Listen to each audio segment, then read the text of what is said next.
Hello everyone, welcome to new information new guidance channel.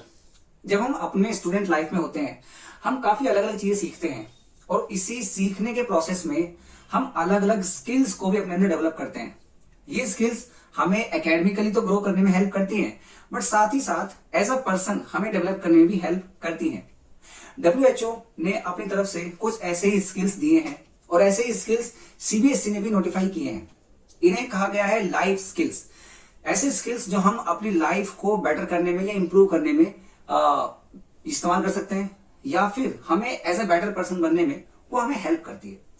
अगर मैं आपसे बात करूं कि लाइफ स्किल्स क्या होती हैं, तो लाइफ स्किल्स ऐसे group of psycho social competencies हैं या फिर ऐसे स्किल्स हैं जो कि हमें समाज में या पर्सनल लेवल पर खुद को डेवलप करने में हेल्प करते हैं।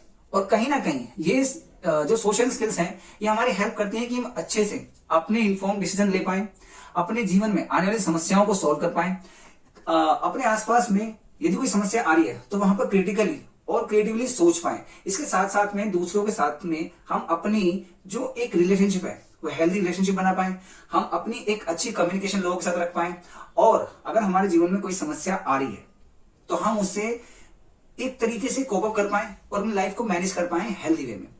अगर मैं यहां पर बात करूं कि जो लाइफ स्किल्स हैं, ये लाइफ स्किल्स असल में करती क्या है, तो ये एक व्यक्ति को हेल्प करती हैं कि अपने डेली जीवन में आने वाले चैलेंजेस को वो नेविगेट कर पाए और एक इन्फॉर्म डिसीजन ले पाए, जिससे कि वो पर्सन कॉन्फिडेंटली, इंडिपेंडेंटली और रिस्पॉन्सिबली महसूस कर पाए पर्सनल लेवल पर, सोशल लेवल पर और प्रोफेशनल लेवल पर। ये तो बात हुई कि लाइफ स्किल क्या है। यहां पर बात करनी ये भी जरूरी है कि लाइफ स्किल की असल में स्टूडेंट्स के लिए जरूरत क्या है। स्टूडेंट्स की लाइफ में अगर हम लाइफ स्किल्स के रोल की बात करें तो वो एकेडमिक परफॉर्मेंस को एनहांस करने में हेल्प करते हैं। इसके साथ साथ दूसरों के साथ में एक जो कम्युनिकेशन है उसे इंप्रूव करने में हेल्प करता है, इमोशनल वेलबींग को फोस्टर करता है और इसके साथ साथ में जो एक व्यक्ति के अंदर रिस्पॉन्सिबिलिटी है और इंडिपेंडेंस है उसे भी एनहांस करता है।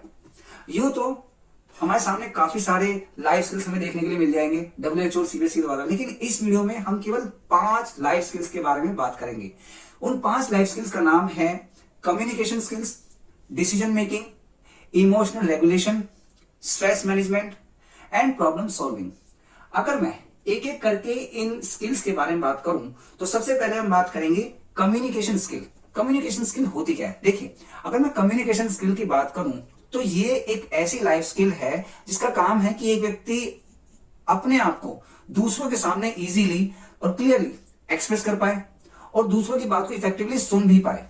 इसमें अपना बोलना, सुनना, लिखना और अपनी बॉडी लैंग्वेज का इस्तेमाल करके दूसरे व्यक्तियों तक अपने आइडियाज, फीलिंग्स और थॉट्स को शेयर कर पाने वाली जो एक एफिशिएंसी है वो हमें कम्युनिकेशन स्किल के द्वारा मिलती है। अगर मैं थोड़ा सा आगे बढ़ूं कम्युनिकेशन स्किल में तो यहां पर हमें देखने के लिए मिलता है कि कम्युनिकेशन स्किल की जो इंपॉर्टेंस है वो है अपने थॉट्स और फीलिंग को एक्सप्रेस करने में, दूसरों के साथ रिलेशनशिप एस्टेब्लिश करने में, कोई भी अगर हमारे बीच में किसी व्यक्ति के साथ में कोई मिसअंडरस्टैंडिंग क्रिएट होती है तो उसे अवॉइड करने में। जैसे कहते हैं ना कि बैठ के बात कर लेते हैं, तो बैठ के बात करने से चीजें नॉट क्लियर होती है, हाँ क्लियर भी होती है कई बार, बट मिसअंडरस्टैंडिंग क्लियर होती है। यहाँ पे कहने का मतलब ये। इसके अलावा अगर हम बात करें तो कम्युनिकेशन स्किल एक व्यक्ति को कॉन्फिडेंस और सेल्फ एस्टीम को बूस्ट करने में भी हेल्प करती है। अब अगर हम थोड़ा सा आगे बढ़े तो यहां पर बात आती है डिसीजन मेकिंग की, कि decision making as a life skill कैसे काम करती है। तो डिसीजन मेकिंग एक ऐसी लाइफ स्किल है जिसमें कि एक व्यक्ति की एक ऐसी एबिलिटी देखी जाती है जहां पे वो दिए गए ऑप्शंस में बेस्ट ऑप्शन को चूज कर पाए, जबकि उसे पता हो कि हर एक कंडीशन में क्या क्या आउटकम आ सकते हैं।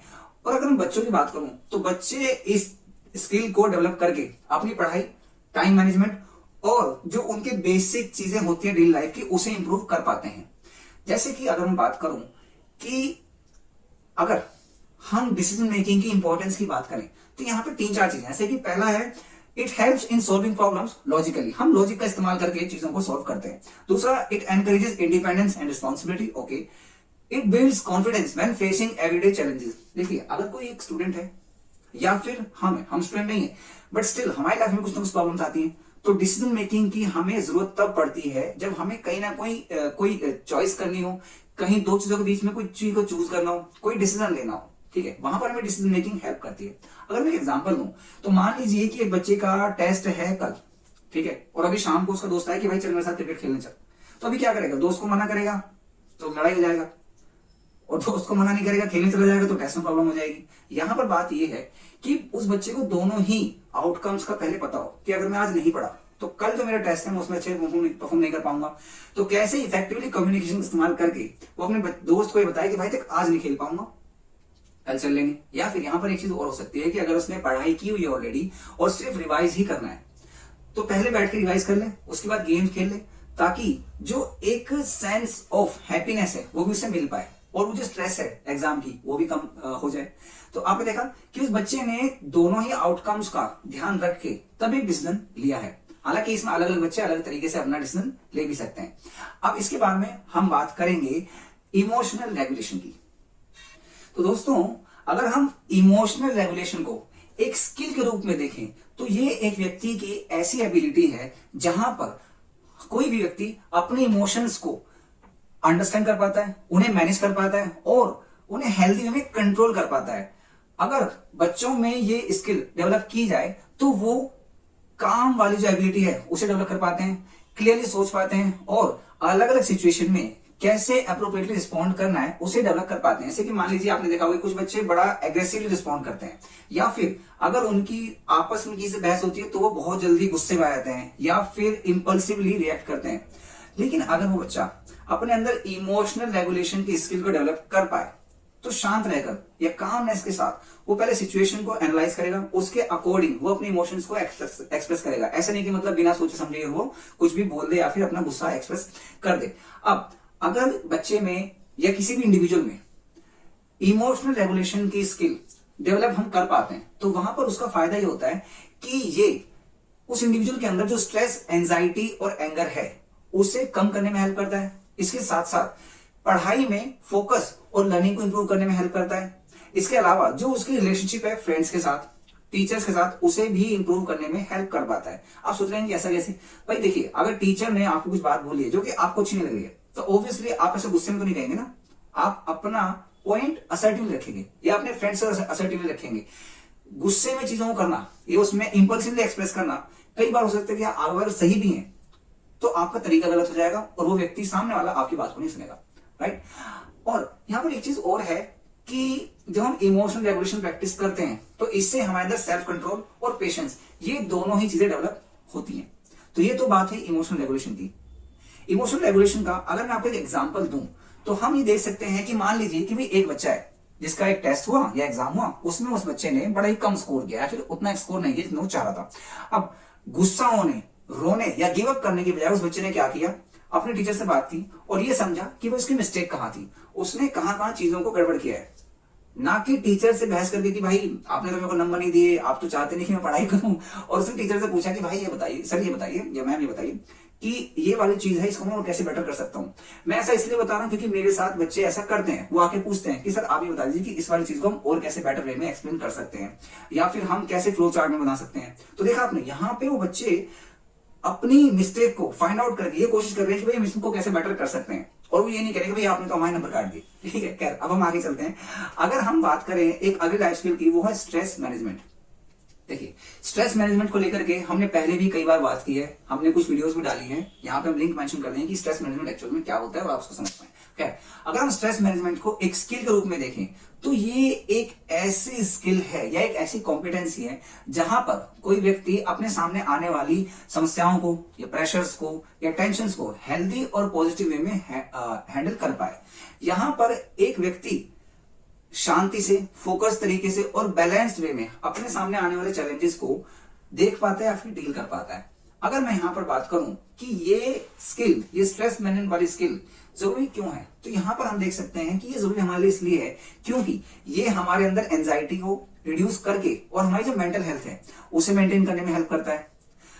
हमारा जो कंसंट्रेशन है और परफॉर्मेंस है हमारी पढ़ाई में या हमारी बाकी की चीजों में, उसे इंप्रूव करता है। इसके साथ साथ जो हमारा लाइफस्टाइल है या हमारा जो स्लीप साइकिल है उसे भी बेटर करता है। आप सोचिए कि स्लीप साइकिल का इससे क्या लेना देना।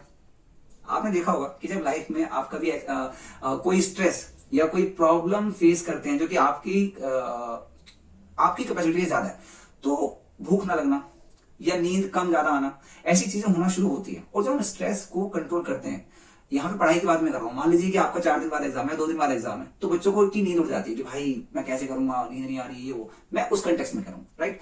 इसके बाद में अगर हम बात करें एक एग्जाम्पल की, कि स्ट्रेस मैनेजमेंट के थ्रू एक बच्चा या एक पर्सन कैसे अपने आप को ठीक कर सकता है, अपने आप को बेटर कर सकता है। और यहाँ पे देख सकते हैं कि मान लीजिए एक बच्चा है जो कि एग्जाम में बड़ा ही ओवरवेल्म होकर के आया, थोड़ा सा एंशियस होकर के आया।